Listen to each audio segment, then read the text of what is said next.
Magandang araw at welcome sa Kwentong Musikero. Ngayon naman ipapakita ko sa inyo kung paano ko ginawa yung paglalagay ng trigger o ng pieso sa mga cymbals na gamit namin, gaya nung nakita nyo dun sa ating last na video. Ang ginamit ko ay Armada Mute Strike. Ito ay isang mute cymbals. Kadalasan itong ginagamit sa mga practice kasi hindi siya malakas paluin. Pagka pinapalo mo siya yung tunog niya, hindi ganun kabulahaw, hindi gaya ng mga totoong cymbals. So, ito yung ginagamit pagka gusto mong i-convert yung isang cymbals or gusto mong gumamit ng isang totoong cymbals sa isang drum kit na electronics o gaya nung ginagamit namin na Alesis Nitro. Napakasimple lang talaga ng paraan paano mapagana ito dun sa ating module. Gaya dito sa 13 inches na hi-hats, ang ginamit ko ay isang pieso lang. Yan. At ipapakita ko sa inyo ng close-up yan maya-maya ng konti. Hindi talaga siya ganun kakomplikado gawin. Napakasimple lang kahit na sino kayang gawin to. So, papakita ko sa inyo yung components na ginamit natin at kung paano siya gumana na maayos doon sa aming Alesis Nitro na module. So para dito sa ating hi-hats, ginamit ko lang ay isang pieso. Then naglagay tayo ng rubber matting dito para na ma-isolate yung tunog. Hindi ko direktang ikinabit dito sa mismong cymbals. Naka-double adhesive to, may kasama na siya. Ito nga pala yung pieso na ginagamit sa mga acoustic na gitara. Then yung kabilang dulo niya ay may kabitan ng female na jack, na stereo. Ito yung galing sa ating mga module. Yan. Halimbawa, ito yung sa hi-hats. Dito mo siya ikakabit. Then, yung pad natin or yung ating rubber, kahit anong rubber naman pwede. Mayroon lang kasing available na ganito dun sa aming tools. Kaya, ito na yung ginamit ko. Bali, matting siya na mga ginagamit sa mga sakyan, sa mga jeep, ganun. Medyo matigas na rubber to eh. So, pwede rin yung mas malambot ng konti. Depende naman sa inyo yan. So, ikinabit ko siya ng double adhesive at makapit siya. At ito namang ating pieso mismo ay may kasama ng double adhesive. So, nag-reinforce na lang ulit ng isa pang double adhesive para mas makapit. Then, para mamatay naman yung vibration, kasi pagka pinalo mo ito nang wala itong rubber na, o itong parang garterized na tela na to, magdo-double trigger yung cymbals. So, pag pinalo mo siya once, nag-double-double yung tunog niya. Ayun yung double trigger na tinatawag. So para maalis natin yun, ma-eliminate natin yung double trigger, ginagamitan natin siya nito. Ito rin na nabili ko sa Lazada, mura lang din siya per piece. So bumili ako ng para do sa lahat ng mga cymbals na meron kami. Siguro meron akong 5 ganito na iba-iba yung sizes. Then kinapit ko lang siya, may mga butas naman yung cymbals natin. Naglagay lang ako ng cable tie para lang ma-secure yung ating cable. At hindi siya mahila-hila in case na biglang aksidenteng mahila, hindi maputol yung hinang ng ating pieso. So ito yung tunog ng ating hi-hat cymbals kapag meron na nitong garterized na tela na to. Halos patay na talaga yung tunog niya. Wala ka nang maririnig. So pang-practice na rin, okay na okay to. Dahil nga naka-e-drums naman tayo at kung magka-practice ka sa gabi, naka-mesh naman yung ating pad. So tamang-tama lang. Wala kang bulaho na magagawa rito. Kahit anong palo mo, hindi siya tutulog ng malakas. Hindi gaya ng totoong hi-hat cymbals. Dito naman sa ating crash cymbal, same lang. Isang pieso lang din naman ang ginamit ko rito.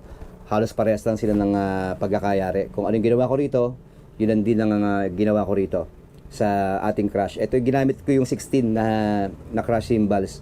So, medyo mas mas matagal i-calibrate kasi nga medyo malaki yung diameter niya. So, madalas nag-double trigger yan. Kaya, sa sensitivity ng ating module, pwede mong timplahin at pwede mo rin gawa ng paraan. Pwede ka maglagay pa ng ibang mga rubber dito na maninipis para mas mawala yung vibration ng cymbals at mawala yung double trigger ng cymbals.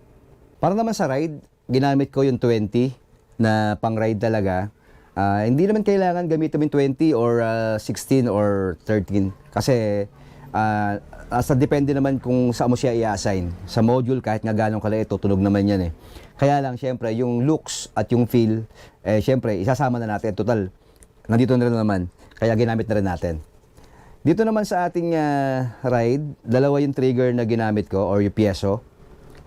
Isa dito sa medyo sa edge ng ating cymbals. Meron siyang pad. Naglagay ako ng rubber dito, gaya nung ginawa ko dun sa hi-hats at saka sa crash. Pero yung isa, direct na kinabit ko siya dito sa pinaka-bell sa ilalim ng pinaka-bell nung cymbals. Para yung sensitivity mas makuha ko. Dahil kung baka pag nagpareha silang dalawa, baka hindi sila magtama. Kasi sinubukan ko silang parehas na nakapad, medyo nahirapan ako na timplahin, paghiwalay yung tunog nila.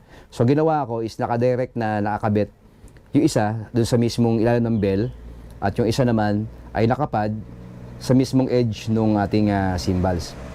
So, dalawa yung magiging connection natin. Etong bell part, kinuha ko yung ride 1 ng ating Alesis module.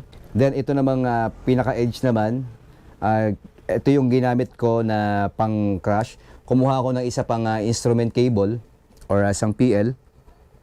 Gaya nito. At yun ay kinabit ko rito.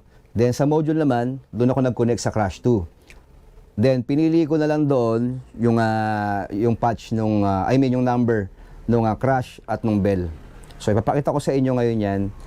Itatapat natin sa module yung ating camera para makita nyo. So unahin natin yung ating hi-hats. So single sound lang siya. Wala rin siyang choke. Bali isang piyeso lang ang nilagay natin dito.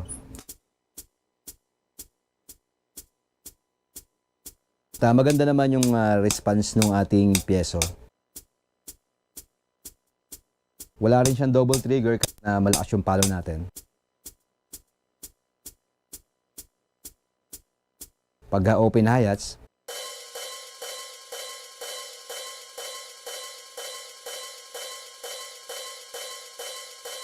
yan, kahit sa nating paluin na part, tumutunog siya. Sa module naman ng ating Alesis, ang nilagay ko na sensitivity ng ating hi-hats is 14.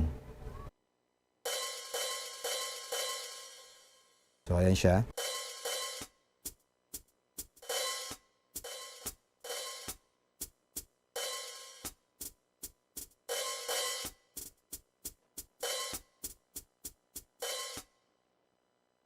Then, puntahan na natin yung ating crash cymbals.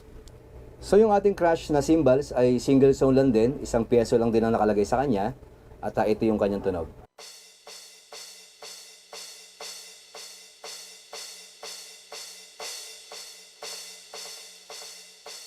Kung mapapansin nyo, medyo minsan nag-double trigger siya. Gagawan ko pa ng paraan yan.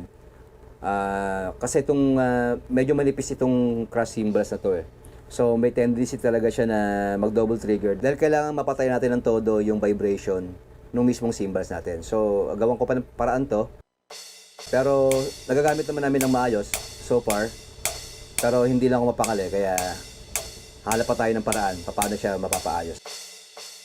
So ayan yung ating crash cymbals. Ang sensitivity niya sa module natin ay 8. Yan. Yan ang sensitivity ng ating crash cymbals. Para sa ride cymbals naman, dahil nga dual sound siya, kailangan magkaiba yung sensitivity ng mismong edge at nung bell. So para mapalabas natin yung tunog ng bell.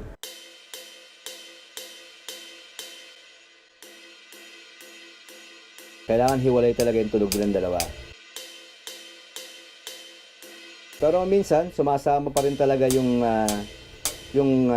bell dun sa ride. Hindi natin maiwasan yan kasi nga DIY lang naman itong ginawa natin. Pero hindi man halata.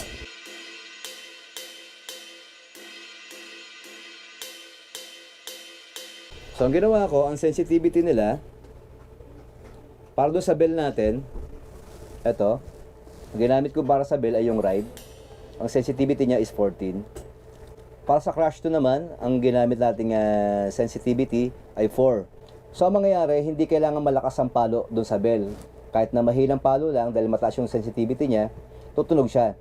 Then doon naman sa ating crash 2, o doon sa ating edge, mababa lang talaga yung sensitivity niya para kailangan medyo malakas yung palo mo para lumabas yung tunog niya.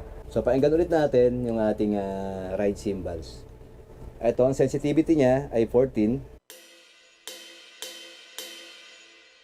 Then, ang sensitivity naman itong ating edge ay 4. 14. 4. Hindi naman kailang eksakto yung number na to, no? Depende pa rin sa inyo kasi minsan meron ka pa modification na pwedeng gawin para mas lumutang pa yung edge at saka yung bell. So ito lang yung pinakamalapit na magagawa ko para mapaghiwalay ko yung dalawang tunog. So yun yung sensitivity natin. 14 at 4.